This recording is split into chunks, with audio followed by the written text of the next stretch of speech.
सीता की engagement ring कितनी महंगी होगी, लेकिन जब केवट के सामने भगवान राम बिना पैसे के खड़े हो गए कि उतराई देने के लिए कुछ नहीं है, और केवट ने कहा ऐसे तो जाने नहीं दूंगा, पैसे दो, उतराई तो देनी पड़ेगी, तो पति का अपमान ना हो जाए, पति यहां संकट में ना लगे, सीता ने चुपचाप अपनी अंगूठी उतारी और राम के हाथ में दे दी कि ये दे दो। गोस्वामी जी ने लिखा, पियसिय की ही जानन हारी, मुदित मगन मणि मुद्री उतारी, मणि उतार कर दे दी। ये सीता है, ये सीता सिखाई गई थी, ये सीता घर घर में सिखाई गई थी। इसीलिए हमारी माएं, हमारी नानियां, हमारी दादियां कम में काम चला लेती थी।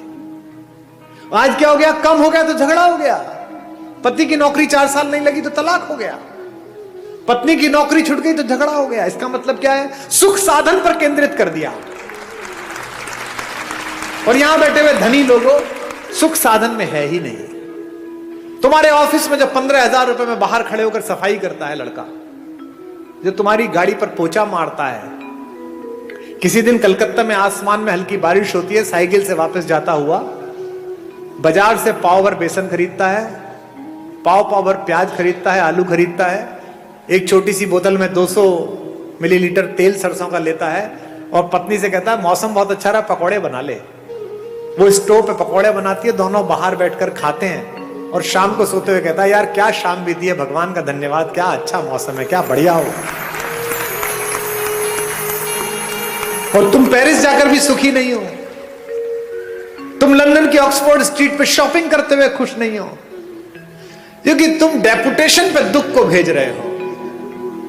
दुख हो गया है, थोड़ी मार्केटिंग कर लूं शायद कम हो जाएगा, दुख हो गया है, थोड़ा मेकअप करके एक सेल्फी ले लूं शायद कम हो जाएगा।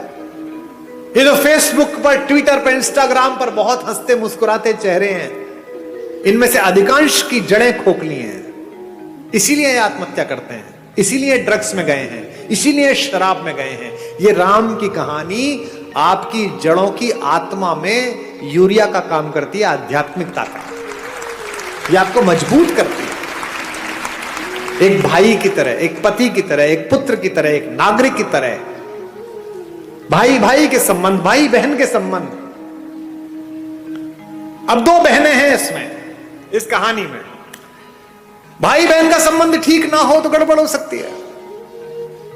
एक बहन है शूर्पणखा, जिसको अपने बदले की चिंता है, भाई के नाश हो जाने की चिंता नहीं है। मेरा बदला पूरा हो जाए बस।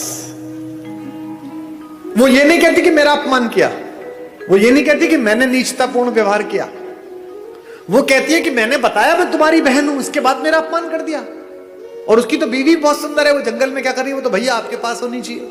ऐसी बहन देखी है कोई जो अपनी भाभी के रहते बाहर की किसी औरत का वर्णन करे कि इससे अपना लो? इसका मतलब वो बहन ही दुष्ट है, उसने अपने भाई का नाश करा दिया। एक सीता है, सीता का भी एक भाई है, आपको पता है? जब अशोक वाटिका में माता बैठी हुई है तो रावण आता है उनसे मिलने, रोज आता है, कहता है मेरा प्रणय प्रस्ताव स्वीकार कर ले। क्या उस तपस्वी के पीछे पड़ी रहेगी, वो तो जंगली है, मैं मार दूंगा उसे, खत्म हो जाएगा, वो कुछ नहीं कर पाएगा, तुझे ले नहीं जाएगा। माता पूरी सात्विकता के साथ बैठी है।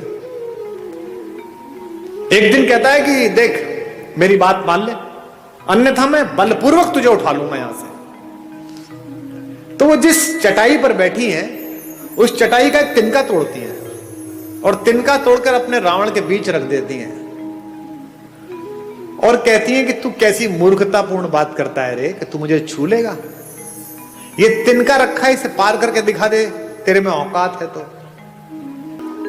एक वैज्ञानिक सोच वाली युवती ने मुझसे पूछा कि क्या कुमार विश्वास जी आप भी कैसी पोंगा पंडितों वाली मूर्खतापूर्ण बातों की समर्थन करते हो? जो कैलाश पर्वत को उठा लेता हो तो तिनका नहीं उठा पाएगा। ऐसा क्या सीता में मनोबल आ गया तिनके को देख? अब मैं जो बात कह रहा हूं उसको बहनें सुने। एक लड़की अपने पति के साथ भी इतना सुरक्षित अनुभव नहीं करती इतना भाई के साथ करती है। क्यों? सीता भूमि से पैदा हुई है, सीता का नाम है भूमिजा, और तिनका भूमि से पैदा हुआ है। संस्कृत में उसे कहते हैं भूमिज। वो तिनका नहीं है, वो सीता का भाई है। सीता कहती है मेरे इस भाई से निपट ले, पति से तो बाद में निपटना, वो तो बाद में आ जाएगा, पहले इस भाई से निपट। एक तृण धरकर कहती हैं, उसकी ओट में बैठकर कहती हैं वैदेही, तृण धरि ओट कहत वैदेही, तृण धरि ओट कहत वैदेही, सुमिर अवधपति परम स्नेही, तृण धरि ओट कहत वैदेही, सुमिर अवधपति परम स्नेही। एक बात आपको बता दूं मैं, जिस दिन आपको अपने पिता की बेटी से अपनी बेटी ज्यादा अच्छी लगने लगे, उस दिन समझ लेना कि अमंगल की तीर्थ यात्रा प्रारंभ हो गई है। क्योंकि पहला संबंध तो पृथ्वी पर आपका उसी से है जो एक कोख से पैदा हुआ है। ये जो भैया दूज पर और राखी पर बहनें राखी बांधने आती हैं, हम क्या समझते हैं कि ये एक त्योहार मनाने आती है? नहीं, ये उस भाई में अपने माता पिता का मंगल ढूंढती हैं। ये जानती है कि मेरा भाई ठीक रहा तो मेरे मां बाप का बुढ़ापा ठीक कटेगा, ये समृद्ध रहा, ये शक्तिशाली रहा तो अच्छा हो जाएगा, और उसी के आशीर्वाद से तुम्हारा स्वास्थ्य चलता है।